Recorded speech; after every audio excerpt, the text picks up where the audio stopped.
अरे सुनती हो, मैं ऑफिस जा रहा हूँ। नहीं सुनूंगी तो क्या नहीं जाओगे?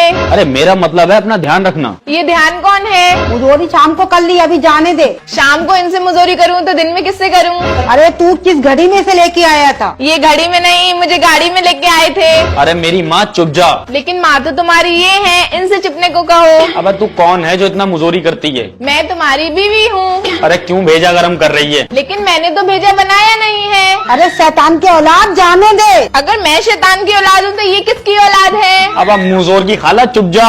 अगर मैं मुजोर की खाला हूँ तो तुम खालू हुए, फिर ये कौन है? अब मैं तेरा खून पी जाऊंगा। लेकिन तुम्हें तो चाय पसंद है, खून क्यों पियोगे? मेरा मतलब मैं तुझे जान से मार दूंगा। मुझे मार दोगे तो तुम्हें पुलिस उठा के ले जाएगी। अरे मेरी आखिरी गलती, क्यों तू इतनी मुजोर है? मैं आखिरी गलती हूँ, फिर पहली गलती कौन है? पहली गलती मेरी माँ है जिन्होंने मुझे पैदा करा।